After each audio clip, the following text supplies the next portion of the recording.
Hey guys, I know I'm a little late to this because the PTR's been out for a little while, but I still really wanted to explain a little bit of what is changing the PTR. And so while none of these changes are live right now, all of these changes will be live the Tuesday the 6th or Wednesday the 7th from North America and Europe respectively. And so I wanted to go through a few of these changes so you guys will be prepared when the patch arrives. You'll already know what to expect. With that, this will include the new Storm League changes. This will include some Braxis updates, as well as this will also include the new hero, Kira, into the game. So let's get into what this is going to include, as well as some of the changes, because they are bringing out some new cool stuff for Storm League.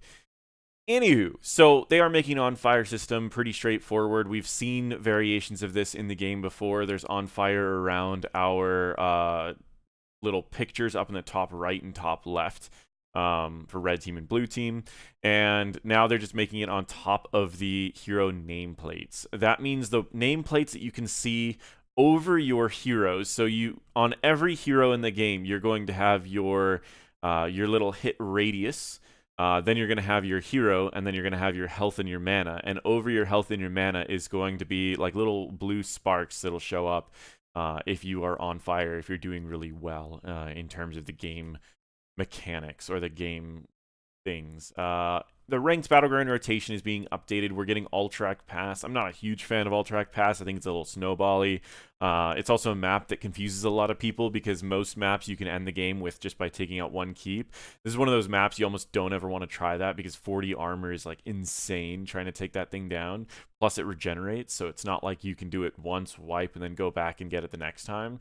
So I'm not a huge fan of that map because it's a little confusing for new players while also being a snowbally map for experienced players. But hey, it's always nice to shift up things, get used to maps you're not really a big fan of. But they are adding Volskaya back. I love Volskaya. Volskaya has seen some amazing games throughout the Heroes Hype series, Heroes Lounge, NGS, and the Tournament of BS. So I think bringing back Volskaya is going to be great for Storm League. On to what is being removed.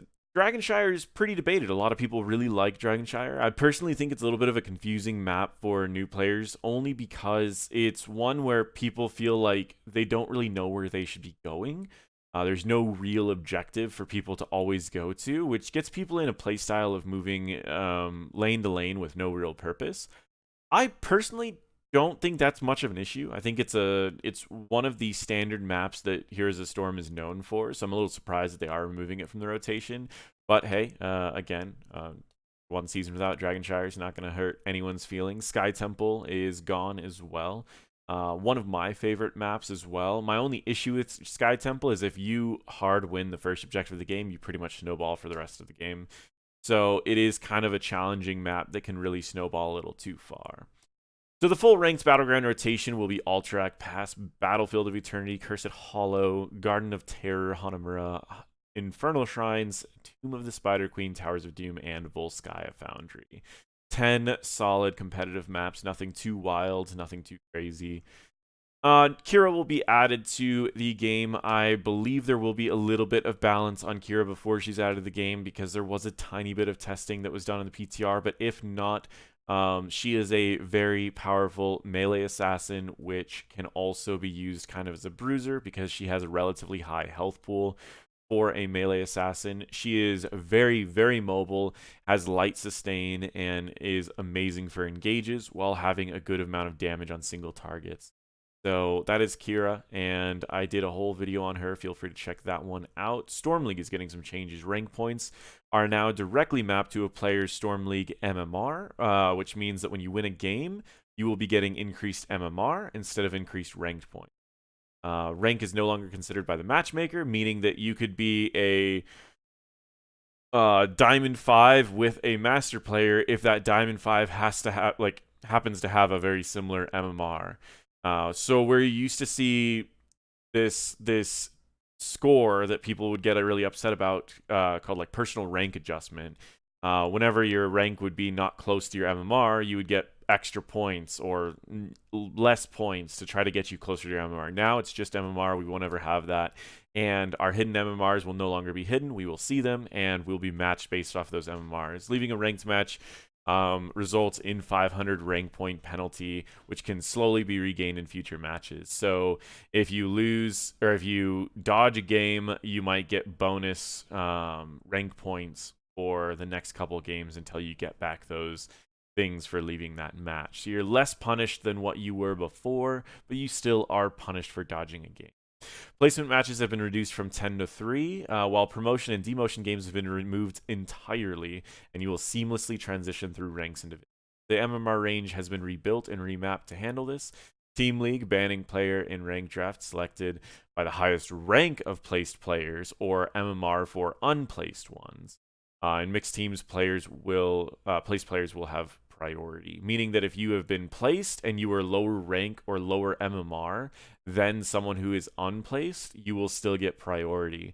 But if everyone is unplaced, then it will go to whoever has the highest MMR. If everyone is placed, it goes to the person who has the highest rank, which, because your rank is tied to your MMR, that there should be no differentiation between the two. You will always be, the highest MMR will be the banner, unless you haven't done your rank decay has been adjusted. Only players that are Diamond 5 or higher that have finished their placement matches will be decayed. If a player's decay timer is less than 3 days, it resets to 3 days of playing a single Storm League game. If the timer is at above 3 days, every game that you play adds a day up to a maximum of 30 days.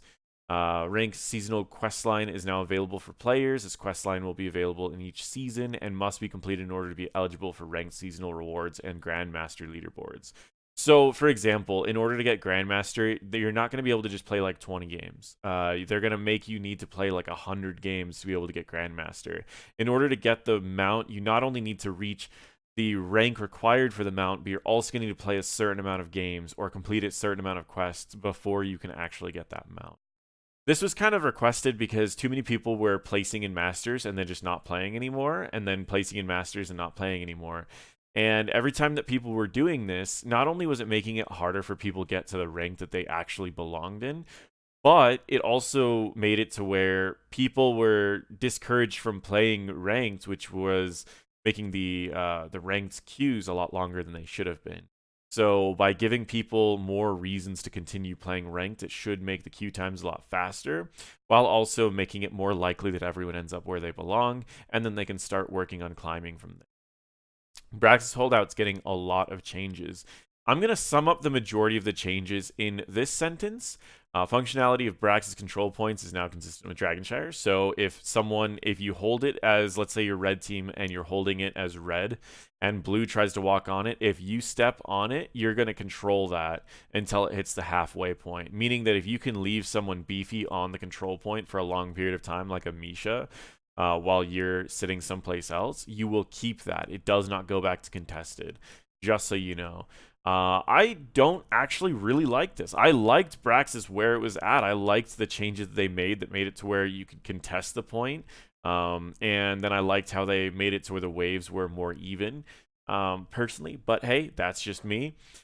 They are changing the Zerg Waves. I'm going to sum up all of this and say that they are drastically increasing the damage of everything, while also reducing the health of everything. And what that's going to do is it's going to make it to where if you don't draft something with a lot of AoE, if you lose the objective, you're going to be in a lot of trouble.